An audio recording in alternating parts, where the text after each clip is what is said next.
Imagine life as a game in which you are juggling 5 balls in the air. You name them: work, family, health, friends, and spirit. And you're keeping all of these in the air. You will soon understand that work is a rubber ball. If you drop it, it will bounce back. But the other 4 balls, family, health, friends, and spirit, are made of glass. If you drop one of these, they will be irrevocably scuffed, marked, nicked, damaged, or even shattered. They will never be the same. Welcome to Setting Boundaries. Thanks for joining us.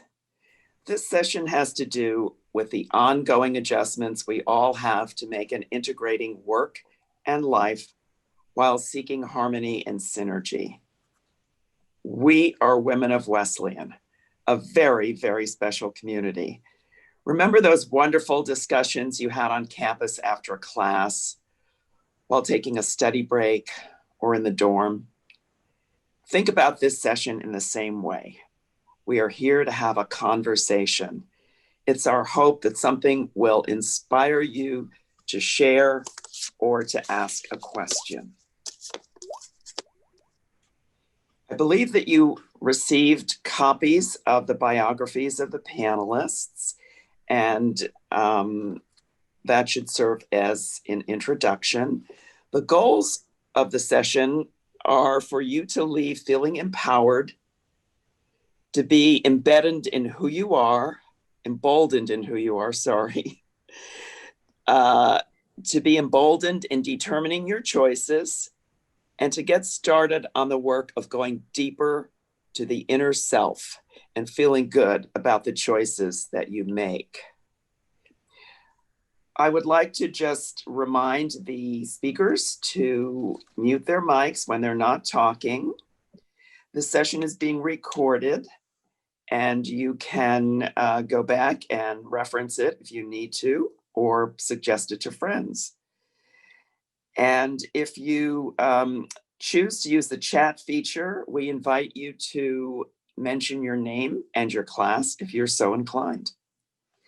So I think we'll kick this off by just asking a question of everyone on the panel.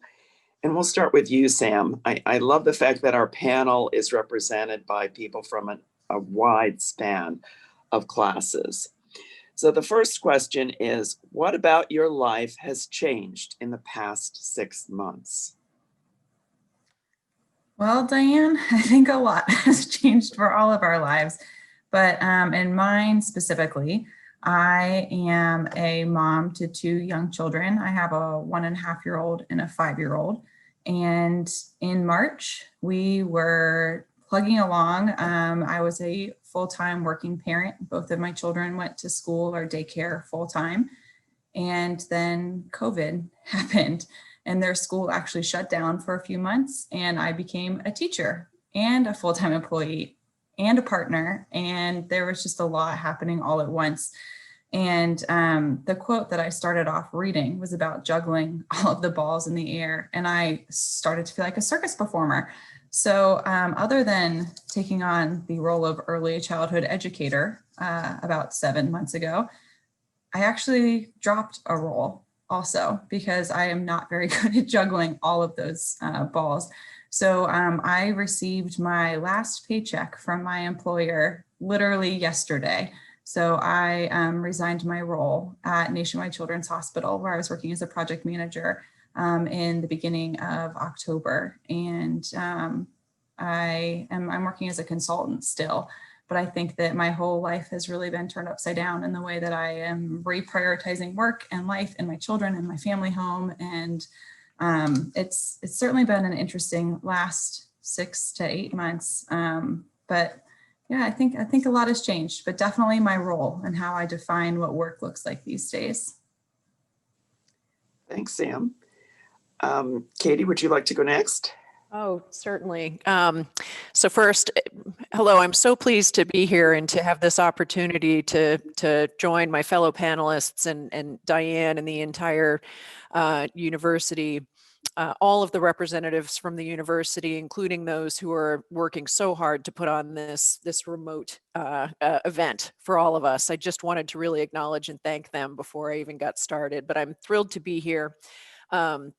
I would say over the past 6 to 8 months, the biggest thing about my life that has changed is the fact that I'm actually at home in one, sitting in one place. I'm in my house. If you look at my bio, the nature of my work often had me traveling internationally pretty much every week of the year.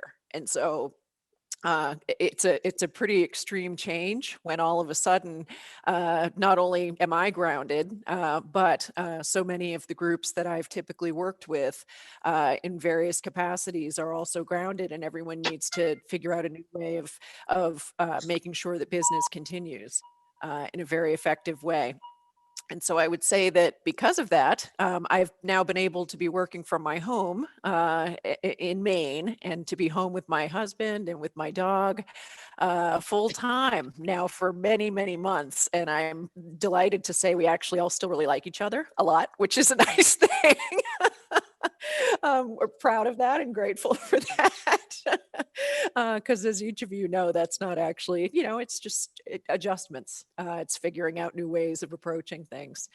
My work has continued to be very busy across multiple time zones. So my routines are still global in nature, but trying to, I would say in terms of different ways that my life has changed, I'm really trying to make sure that I'm prioritizing in a way that keeps me present here with my partner and with my dog, but with my family and with my community and with local events and supporting local businesses and artists and people who are in this area working to also adapt.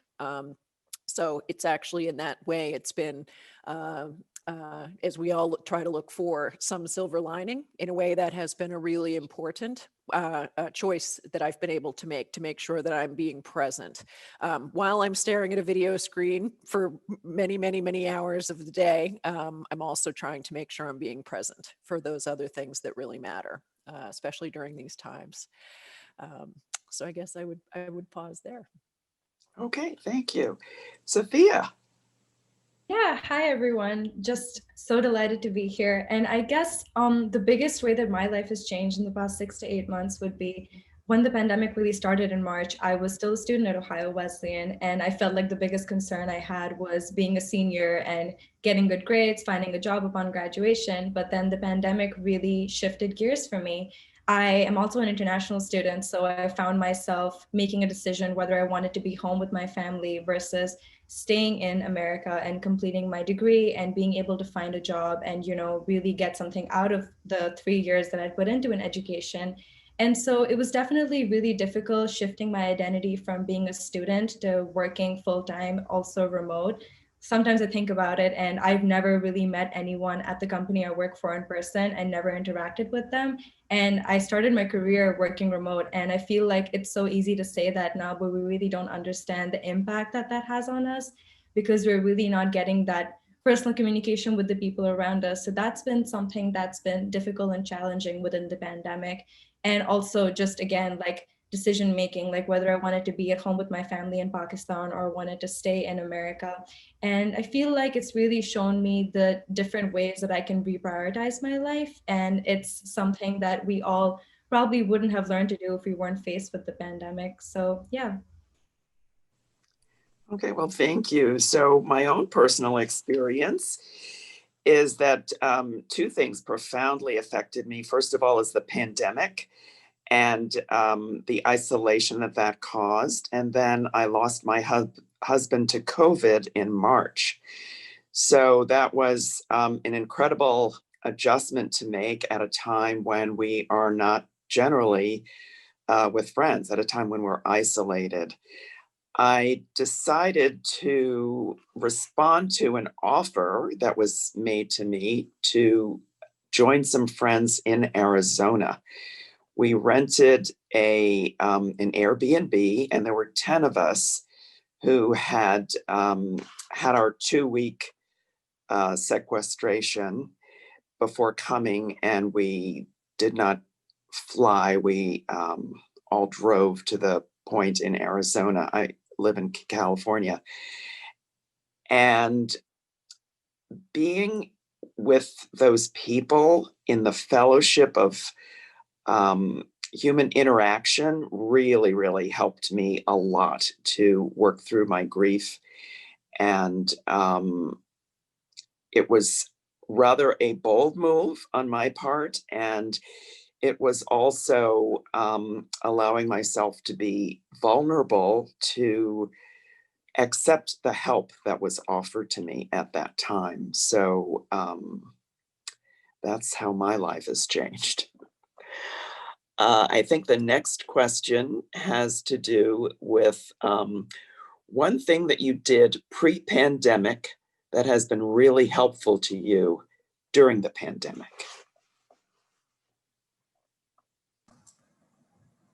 Do you want me to go Anyone first can again? jump. Sure. Well, I think for me, this is something that I have really struggled with for a long time, is the work-life integration and the work-life balance and what that looks like. And when I was co-chairing WOW in 2018, it seemed like this topic kept coming up again and again and again, and the push and the pull, and society's telling you one thing and you feel a different thing. And then, like, what does a day-to-day look like? There's just so many voices, I think, that are going on in our world.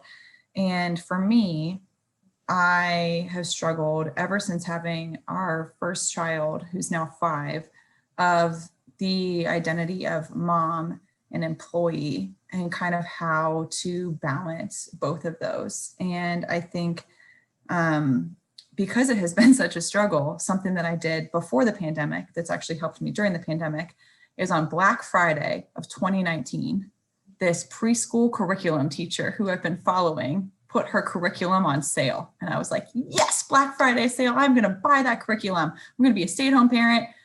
And then it never actually happened, because I like working too. Like, I loved what I was doing at work. I really liked using my Ohio Wesleyan education, which is in microbiology. So like, I really liked learning about germs all day and doing research. Like, I loved that part too. But I bought this curriculum anyway, because there was a still small voice, like somewhere in my head, that was kind of not letting me get over that. Like, oh, maybe I should be a stay-at-home mom. Like, I could be really good at this. So on Black Friday, 2019, I bought a preschool curriculum. And then I'll tell you, in March of 2020, when their school shut down, I was like, I'm going to dust that off. Like, here we go. So I think it was one of those ways that kind of my self-doubt and never really like being able to get over that or move through it was beneficial, because in the long run, I feel like as much as it was really hard to become a teacher, at least I'd already like done some steps somewhere in the background. And now I'm getting to try on what being a stay-at-home mom feels like. So I think that was probably one of the best things I did pre-pandemic. I bought something I never used and now I'm using it. Oh, okay. I'll just jump. Sure, So Catie. slightly, I think something, yeah, oh, thank you. So something that I've tried to keep as part of my routine. When I was a student at Ohio Wesleyan, I was in athletics, I was a swimmer, and that tends to take over a good part of the academic year, actually. But I also grew up in a family where moving your body parts, trying to eat, when you know that you're going to have challenging times, having a sense of trying to eat real food that will actually give you real fuel for your brain and for your body to be able to then handle whatever may come with as many tools as possible. So I would say exercise, meditation, diet awareness have all been important to me, to try to keep your brain and your body as strong as possible. This way, when the hard days come, and I can't speak for everyone here, but I'm guessing people might share this, that there are days, I think, throughout this pandemic and with everything that's happening in the world, there are days that really do feel pretty overwhelming. Some days are really tough, and when I start to sense that that's happening, and if I'm feeling overwhelmed, could be because of work, could be because of relationships, could be because I'm feeling that I'm not doing enough of the things that are on my plate, as well as I want to be able to do them because I'm just spread too thin. And I'm stuck at home and I can't go out and hear live music. You know, you start to become overwhelmed with things that feel different and feel out of control, perhaps. So for me, when those days come, at least if you try to take a step back and just um, say, am I doing these core activities? Am I trying to eat as well as I can? Am I drinking enough water? Am I actually trying to sleep? Which is another thing that I have to work on myself for. Given my schedules, getting enough sleep is something else that I'm always trying to work on because you have to refresh. But then at least then when those times come, they're still not easy. At least you're doing as best you can to manage those pieces that are under your control. And that does help to bring an initial sense of order to sometimes some overwhelming days. I always remember back, and I'll just, my father was also a coach and an athlete himself, and he always told me my entire life to just, you got to take 1 hour out of every day for yourself. And it just seemed to me like that sounds so easy, like, oh, it's easy for you to say. It's just, but as we get older and as we have responsibilities and as we feel responsible for the things that we're choosing to make important in our lives, it's easy for all of those things to start to kind of take over. So at times I do try to, my dad just passed away a couple of years ago, but I do hear his voice in my head reminding me to try to take that hour each day as best I can, to try to just focus on myself, preferably, as he would say, and with whatever you're doing, hopefully you're moving your body parts. Get out and get active, take a walk, get some exercise, get some fresh air. So I think those are some things from pre-pandemic that have been helpful to just try to continue to incorporate into the day. Catie, I just want to jump in really fast because I feel like I wish your dad, I wish I would have known him. He sounds so smart, because that's one thing that for me, I really struggled when I made this transition of not having time for myself. And I'm now a person who wakes up before 6 a.m. to work out. Like, what? Like, that's not ever who I thought I would be, but that's who I am now. And I think that that's a big change that I've experienced. But Sophia, I know you've had a lot of change that's been going on for you too, especially going from student to now full-time employee. Yeah, and I feel like something that I had pre-pandemic that really helped me get through this was being able to virtually connect with people and maintain my relationships. So I guess one advantage that I had as an international student was I spoke to my mom on FaceTime every single day throughout the school year, because that was the only way I could speak to my friends and family who were spread across the globe. And when the pandemic started, I know that it was really difficult for us as a human population to adjust to social distancing and be able to talk to people on the phone. And I know that some people just prefer not to do that. Like, I have so many friends who would just surround themselves with no one, because for them being lonely was better than having to sit on call with someone on the phone, because they just didn't like that.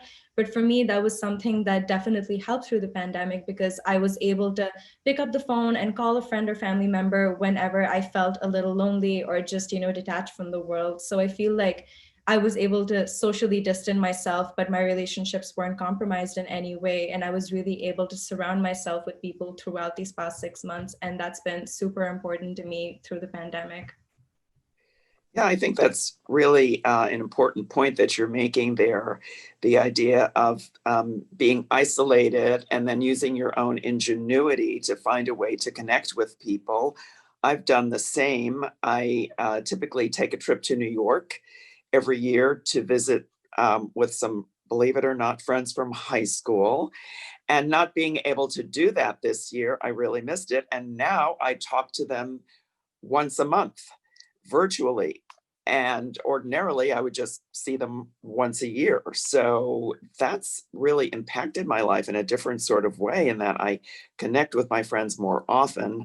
I'm not a technical wizard, but it's been wonderful reaching out to people that I wouldn't ordinarily see. I've talked to friends from Ohio Wesleyan. I've just talked to so many people virtually, and it's been great. I too have carried over my fitness. I had a personal trainer who would come and work out with me twice a week, and then I would walk on the other days. And now I make a point of getting up at 6:30, well, actually getting out by 6:30 in the morning to take a walk on the beach. And just that act of getting out, getting the fresh air, I walk with a friend, makes all the difference in starting out my day. So I think that's something that all of us have mentioned, the need for exercise. So let's move on to the next question. So in looking at the way our lives changed in the last 6 to 8 months, how has that affected your priorities? Would you like to start, Sophia, since the camera's on you? Yeah, definitely. I think that the way it's affected my priorities, especially going from being a student to working full time, I always saw my priorities as, focusing on my academic and professional life as a student. Like it's always been about what class to take next, how to excel, like how to get a job or an internship. And that's just been my train of thought for so long that when the pandemic started and there were so many different obstacles, it left me feeling confused and kind of like, what do I do with my life now? Like, especially the period of summer vacation when I was at home doing nothing for 2 months, I felt like agitated, like I didn't know how to get by every day. And that's when I really realized that if I'm gonna do this for the rest of my life, I really need to find a way to put myself first. And now when I make any decision, it's always, how does this affect me directly? Like not just my academic or professional life, but my mental health and my physical health. And I feel like throughout the pandemic, especially our physical health has become so prominent. And that's something that we overlooked for so long and took for granted. And that's made a big impact on how I would prioritize things. And I think that I probably, again, would have never done that if the pandemic wouldn't have come, because I feel like it gave us time to really pause and reflect on ourselves and what we really need as people and reach out for that when we're prioritizing. So yeah. Anybody else want to jump in? I can go next because I think that prioritization of self has been a really huge, just an interesting change. Not that I don't want to say that I didn't prioritize myself before, but the pandemic and having everything kind of go topsy-turvy in a way has made it more important for me to be able to advocate for myself and not just like go out there and ask for a raise, like in the way that I think that we talk about self-advocacy in the workplace, but listening to those voices, those tugs on your heart. Like there's a lot of different ways that I think people can characterize it, but figuring out what actually is, I think what Sophia was saying, like what actually is lighting my fire? Like what actually is what my deepest self wants and needs, but also I think being in awareness of those around you. So thinking about, am I partnered? Do I have children? Is my dog home? And now is my dog like knowing that I'm home every day and loving it? Like, how can we as a unit, so not just me as a person, but like we as our family unit, and just like really honing in on that, because I think pre-pandemic, I was going to and from work, my kids to and from daycare. And then Henry would go to like a thing at the rec center, and like there would be music time at the library. Like there were just so many things. It was like go, go, go, go, go, go, go all the time. And it was so easy to be like, check 8 a.m. meeting, check 9 a.m. meeting. But then when all of that was stripped away, you kind of were forced to like sit and realize like, how are we choosing to fill our time? How do we want to fill our time? And like that ability to stop and slow down and ask those questions, I never would have done it on my own, ever. And I'm realizing that now, that like having the forced slowdown, as scary and terrifying and hard and anxiety riddled it has been, it's been such a gift because we've been able to, as a family, spend a lot more time outside. I've been able to step into this stay-at-home mom role that somewhere, some part of myself clearly has thought about before, because I bought a curriculum while I was still working. Like there's part of me that has always had some of these thoughts, and I don't know if I ever would have been brave enough to do it before. And I don't know if how many of you were on Maggie's keynote address last night, Maggie Smith's keynote address, but I think that she talked a little bit about seeing this as a gap year. And when I stepped away from work, I joked like, this is my gap year. I never took one in high school. I never took one in college. Like, this is it. This is my gap year right now. I'm taking it. And there's a really like settling peace that has come over me since I have made that choice and stepped into that and been able to listen to myself in a way. And ooh, it's hard, but it's also really rewarding. I would just go ahead. Oh, thanks, Diane. I would just say, you know, I think, as I mentioned before, trying to stay in terms of priorities, trying to stay in tune with your own physical and mental health, and to be as strong as you can in order to also be available for the people who really matter. When we talk about prioritizing, sometimes we have to think about prioritizing where our energy really can and should go, because it is going to be a limited resource, and we need to make sure that we're focusing it on the people who truly matter, and the activities that truly matter. And so some of what I've thought about a bit is that becomes actually a more challenging exercise for some of us, I think, who maybe this will resonate with some folks, but I think I've had an overactive sense of responsibility as kind of a doer and a problem solver, and someone who likes to get engaged and to be part of the team, and to say, oh, I love that idea, let's do that. Okay, I'll do this first, then you'll do this. Then you start adding to your plate. And I've tried to figure out why I might be wired that way, because it actually can become overwhelming and you actually can burn out. A plate filler too. And so, yes, this overactive sense of responsibility for things, it's something you have to sort of recognize. I think it's with age, I've started to recognize that that's some of just how I'm built. And so as a result, I need to manage that. And I need to be able to focus where that energy really needs to go in order to be able to be present, and to have that energy be as effective and as useful as it can possibly be. So one of the things that I've been doing is, you know, just trying to do simple things that show that I care and that I'm truly available for those fewer people in my inner circle who really matter. And so putting business aside just for a minute, and certainly continuing to do your job as well as you can, and to make sure you're fulfilling those responsibilities is enormously important. But what I would say is the pandemic has reminded me, from a priority perspective, how enormously important the people in my inner circle are. And what I started to really think about too is that some of those people, similarly to what Diane was suggesting, they live alone. And there is the fear that they can feel isolated, and that this could all have a very negative impact on a number of things for them. And so it's truly become a priority to just do simple things to make sure I'm staying in routine contact, whether it's even just sending a text of a cute picture of a cat. You know, it's just little things that are sort of lightening their day, giving a smile, making sure they know that I really am available to them, and that it's a trusted area where you can have real conversations. The other thing I've tried to prioritize, and this is not easy, but it is admitting when I'm actually feeling out of sorts. So as I was mentioning earlier, some days are harder than others.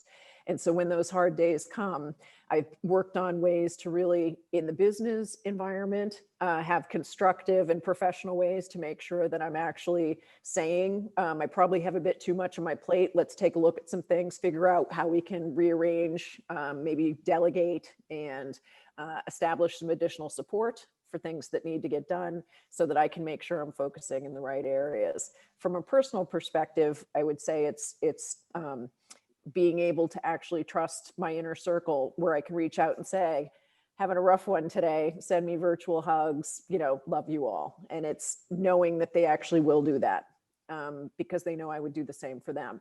That sounds so simple, but for many of us, that's actually a difficult thing to do. And it's something you have to work at with admitting I'm having a tough time. And if folks could just keep me in mind, I'll really appreciate that. It's really strong to admit your vulnerabilities like that. It's a great strength to have. And your comment about relationships leads to the next question, which is how relationships have changed with people and what you've missed or learned to appreciate more.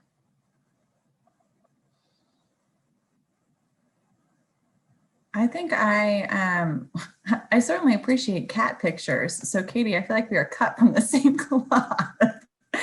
I think that what is so interesting about how things have shifted is truly that intentionality that Catie was mentioning, and even Sophia was saying of making the time and the space to call your mom, to be intentional about supporting local businesses. One of the things that I've been able to do with my son since we've been home more is we've been volunteering with a local nonprofit that meaningfully engages children in service events.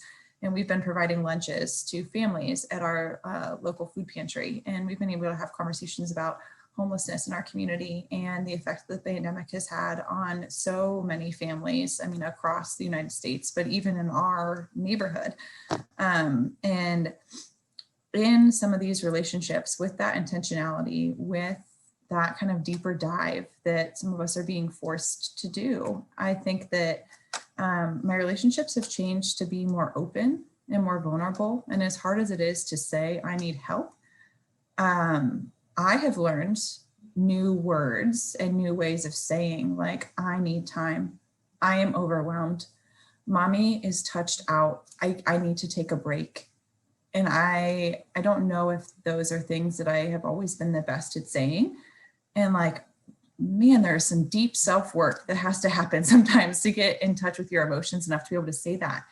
But I feel like of all of my relationships with people in my inner circle, with my partner, with my children even, those conversations about our feelings and our needs, like those are becoming so much more frequent. And I think that that means that our relationships are really deepening. And the self-work that's behind it though is really, really hard.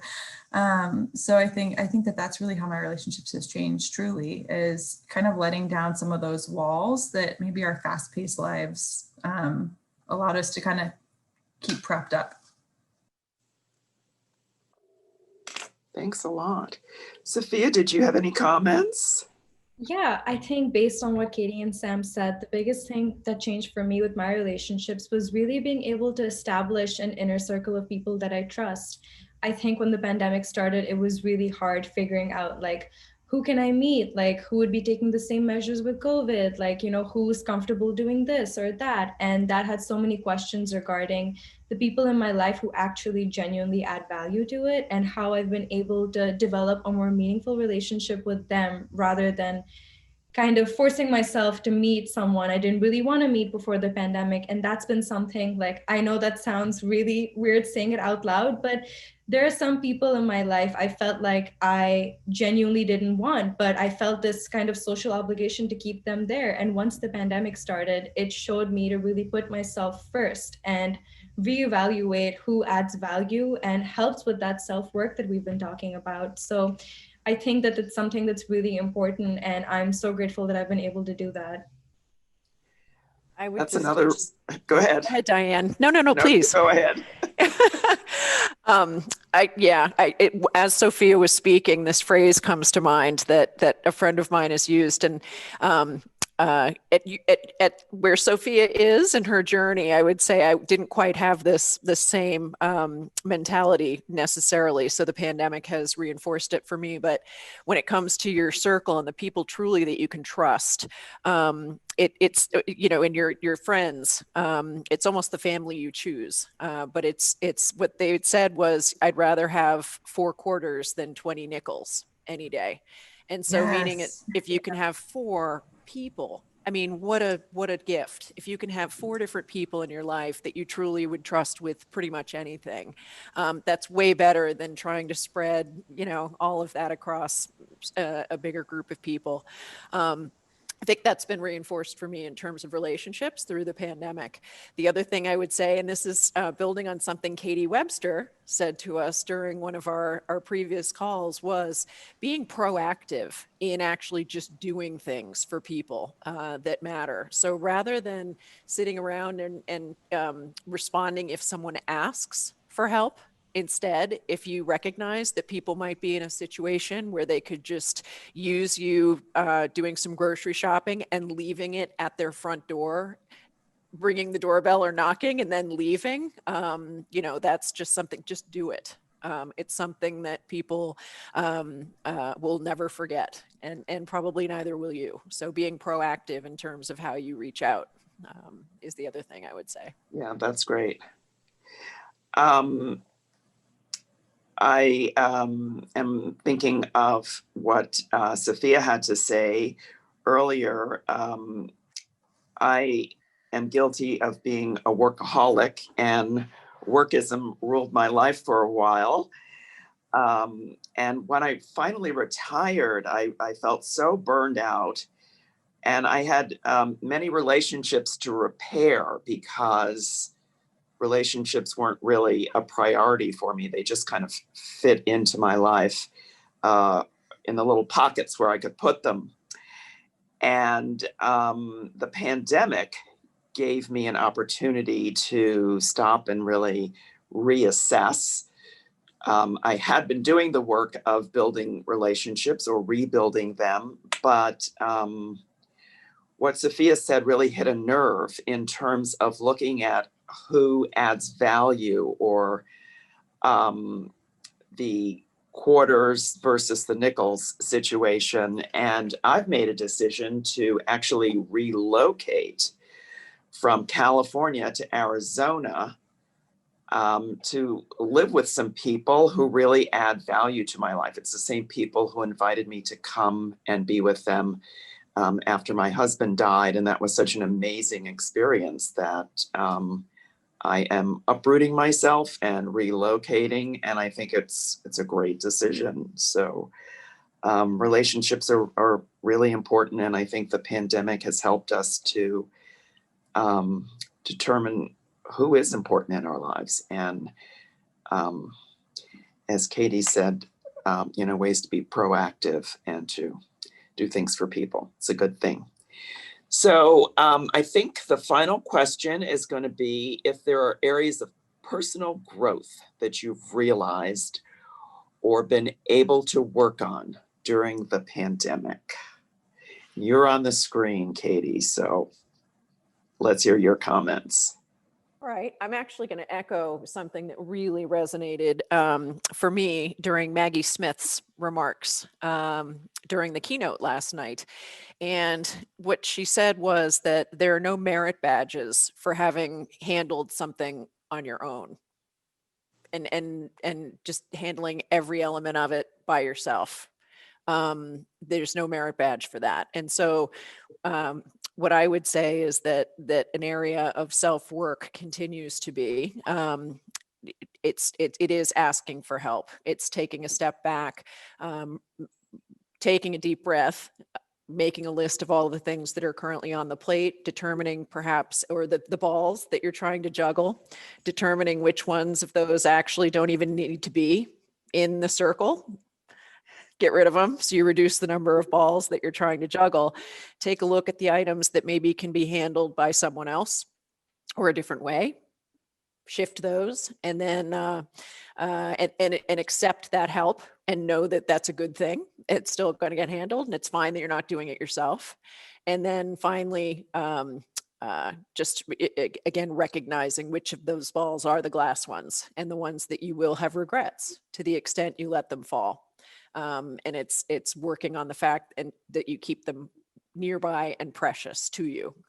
So I would just say it's that. And I love that merit badge piece, because sometimes as women, we tend to think I'm capable, I'm strong, I know what to do, so I'm going to make sure I do it all. And you gotta let other folks also have some jobs as well. Catie, I want to take that and go from there, because I think when you're talking about juggling all of the different balls in the air, and then Diane, to your question of like the realization and personal growth, I think that pre-pandemic me had all these balls in the air, and I thought that work and family life were both glass balls. Like if I drop the ball at work, like something will shatter. If I drop the ball at home, something will shatter. But really, I think that my biggest area of personal growth is realizing that work, the reason it was a glass ball is because I was tying myself up in defining part of my worth in checking things off a to-do list, and defining my worth in having someone say, you did a really good job.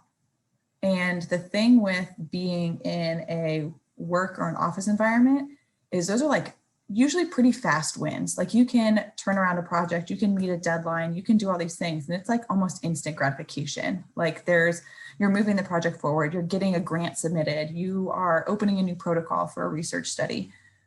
But at home life, like anyone who has children knows that like there are no small wins. Like it's always a long game, like always a long game.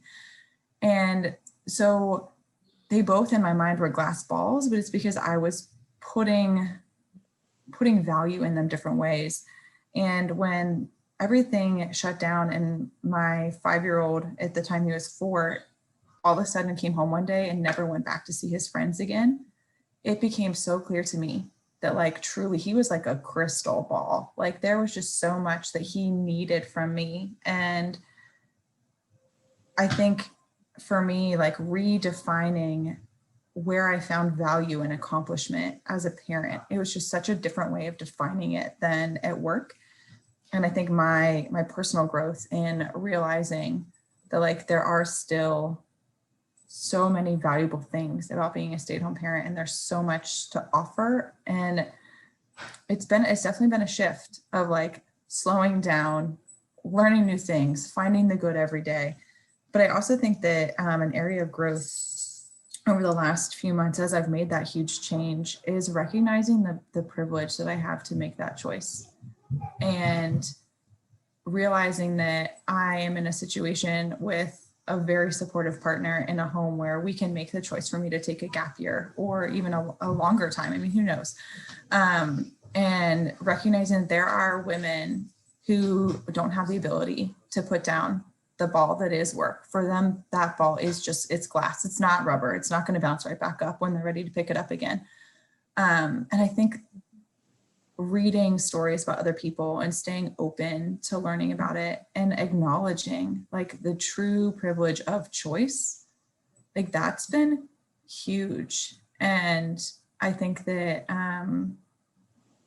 just like my empathy for my children, for my partner, for the community around me has kind of exploded in a way that like I've definitely softened. I think that's probably my biggest personal growth is like the softening for myself, but also softening for so many other people, as I just realized that everybody says like, oh, we're all in this together. Like, yes, we're all experiencing a pandemic, but like there are so many nuances, and just being open to those nuances. I think that's been my biggest area of true growth throughout this. Well, it's great that you're showing gratitude for that privilege. That's a wonderful thing. And I love your image of your son as a crystal ball. That just really resonated with me. Sophia, do you have anything to add? Yeah, I think an area of personal growth for me was just being able to step back and understand that things aren't in our control. For me personally, I've always been such a planner. Like, I feel like when the new year hits, I have a list of goals that I want to accomplish. And one by one, like as soon as I'm tackling them down, that makes me feel worthy. And I do draw my value from that. But then when the pandemic started, it was so confusing for me because I was like, no, like I got this, like I can do this way and it'll still work out. And then eventually I realized, no, like this is something that everyone in the world is experiencing in such a different way, and none of us have control about what's going to happen. Like, we cannot plan the next 6 to 8 months or however long, because we genuinely have no control over it. And for me, it was really accepting that, and also not, you know, beating myself up over not accomplishing something. Like, if this doesn't go my way, it's okay, it's not my fault, like it's nobody's fault. And that was something that meant a lot to me, because I feel like just over the past 6 months, like, I have genuinely changed as a person, and that's changed my outlook towards life. And I'm just super happy that I was able to do that, because I didn't even realize how that was affecting me until I had to take a step back from it. It sounds like we've all spoken to that. I've also worked on my circles of influence. It's hard not to worry about things that are outside your control and outside of your circle of influence. And I think that slowing down for the pandemic has made me realize, wow, the pandemic is really out of my control, right? As are so many other things. So I think that I have backed off from that responsibility-driven, sort of work ethic that I've carried into my general life of making lists and being driven by things, my to-do list. So I've backed off of that a lot. I'm a lot more flexible in my time and the things that I allow myself to do. And I think we've all kind of spoken to that. I think we might have time for maybe one more thing to talk about. So what are some of the choices that you've faced, and what helped you to navigate those decisions? And Sophia, you're on the screen now, so. So the biggest choice that I faced was really deciding between moving back to Pakistan to be with my family versus staying in America and, you know, continuing my job. I feel like as a student, it was my dream to work in New York City, and I always wanted to get there. And when the pandemic, you know, began, I got offered a job that was in Manhattan. And for me, it was like, okay, great, this is it. This is what I want. But then I had to really question, like, do I really want to be far away from my parents, not knowing how travel is going to be for, you know, the foreseeable future? Like, will this really be good for me? And so that was a big choice that I had to make. And I did eventually push myself to stay in America, but I didn't choose to move to New York because it was a city where I knew absolutely no one, and I knew that I wouldn't be able to go out and meet friends. So I actually ended up moving to Boston because my boyfriend lived here and I had friends here. So that was an opportunity that I'm very grateful for. But it was something that I really did for myself, and I really had to kind of reprioritize what I wanted and the goals that I had set out for myself to do that. Thanks. Anybody else want to jump in? Sam? I think, I think at this point, we all know that I quit my job to become a stay-at-home parent during this. And that's a pretty big choice to make and to face. And what helped me navigate that decision, honestly, was some of that, like just slowing down to listen. And I love that Catie's dad tells her to move her body, because honestly, when the pandemic started and I wasn't exercising as much as I used to, and I was like, yeah, I'll move on to this. I was like crunching my teeth. Like my dentist was like, what are you doing to your molars? Like, oh my goodness. So I was like clenching my jaw and I wasn't exercising. I could just tell that my body was like this angsty mess. And I feel like normally I'd just like power through. I'd go to work, I'd get it done, I'd come home, we'd make dinner, like, and it'd just be the same thing every day. And like stopping and slowing down and listening and trying to like discern, okay, when I have a day where I have 4 Zoom calls and I just let Elsa and Anna parent my children on Disney Plus, like, how does that make me feel? Or when I tell all my Zoom calls, like, nope, clear the calendar, I'm spending the day outdoors with my children, how does that make me feel? And like actually listening, because I feel like our bodies, especially as women, like our bodies are really cool, but like our bodies have such a way of cluing us in to so many things outside of just like the day-to-day getting you from point A to point B. So I mean, I faced some pretty big choices, and I have a feeling there will be many more choices still to come with just how the next 6 months are going to unfold with winter coming. But really what has helped me navigate is just listening to the cues that my body is giving me, because I think that usually by the time you're asking for advice, you already know the answer. You just maybe aren't quite brave enough to take this step. And there's a lot of bravery that the pandemic has put in place for many of us. So just listening and being brave. And honestly, Diane, you've done it. Sophia, you've done it. Catie, you've done it. Like, there's so many things that I think women across the world are just being so brave in all of this to assess and to make these big choices. And I'm really proud of everybody. Thanks so much. So, Catie, did you want to add to that?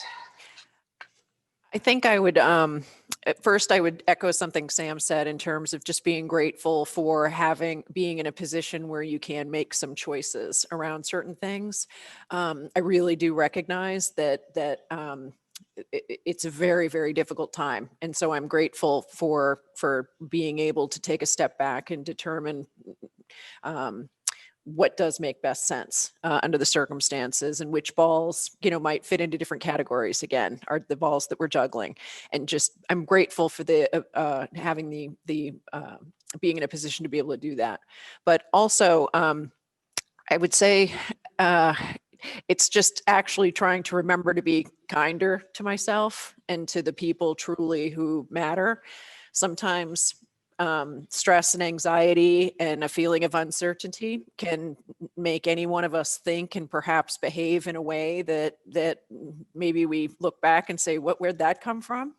And people around us, close to us, may have those moments as well. And so I think it's just sort of being kinder and recognizing that everyone's struggling through a lot of different things, including yourself, and being kind to yourself and saying, all right, this is a moment that I'm having, and that's okay. And to just maybe decide how you might like to take a step back, figure out what it is that's happening under the surface, and how you might like to create steps to actually addressing that, as opposed to just feeling overwhelmed. So it's that kindness, I think, is where I would go.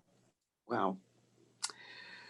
Okay, well, this has been an incredible, incredible conversation. And I want to thank Sophia and Catie and Sam for participating in this and sharing your thoughts. There are some things that came out of this. I think Keep Moving was one of them, which is the title of the book by Maggie Smith. And yes, so keep moving, literally, thank you. Literally and figuratively, the way Maggie meant it in her book, but exercise and good health, healthy diet, they all play an important role in this. The importance of relationships, relationship building, and choosing which relationships are really going to be good for you, where to invest your time in building those relationships. Allowing yourself to be vulnerable, that's something women have such a difficult time with. And it's important to realize that it's a strength to be able to do that. It's showing that you're strong when you can open up and let other people in, to ask for help when you need it, to express gratitude for the privilege that we have to be able to make these choices. We are so, so fortunate in that. Putting yourself first, being kind to yourself.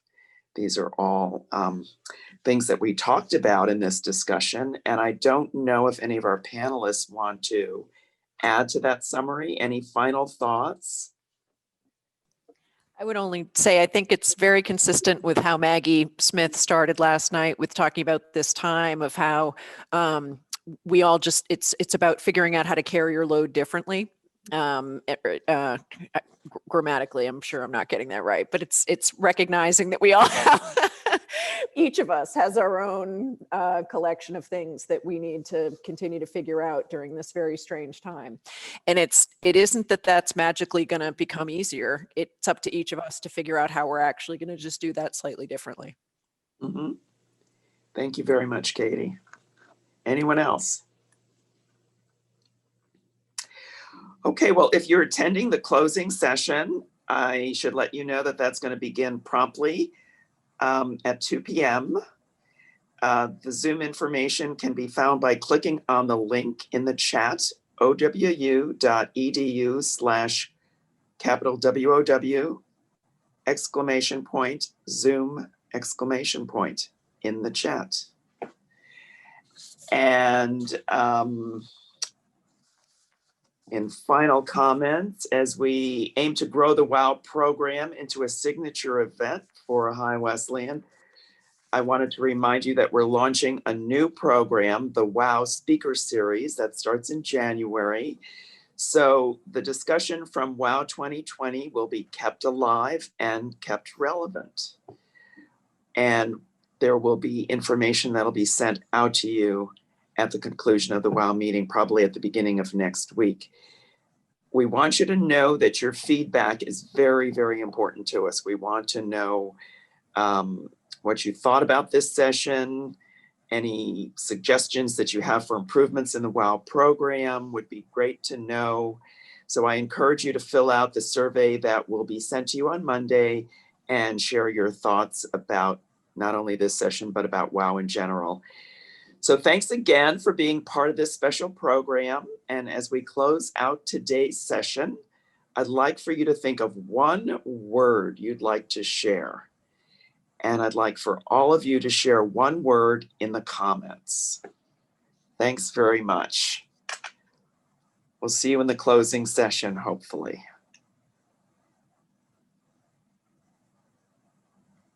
Thanks so much, Diane, and thanks all of you for listening and sharing your stories and being with us here today. And I see, oh, look at all these fun words. Look at the word. This was Katie's idea. Katie, what's your word? Catie Webster or Catie Butt? Oh, I said gratitude, if that was to me. Yeah. That was to you, Katie. Resilience, hope, Yes. patience, bravery. Patience is good. Yes.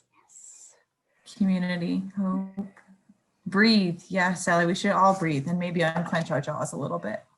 Yes. Gratefulness. Embrace change. Inclusion. Love it. Yes. Compassion. Passion. Oh, I love that. Yep. Mm-hmm. There's a few compassions. If we scroll up a little more, there's Reflection. courage. And Lexi, I saw that you're determining some job stuff. So reflection, it must be important from your perspective. It's good. Forgiveness from Ooh, Catie Webster. forgiveness. That's great. That's good. Ooh. That's good, Katie. I think we could probably have a whole session just on. We're gonna Just on those download words. the chat feature so we can share some of that with everybody. So Thank you. Thank you, Thank everyone. you, everyone. Everyone. See you later.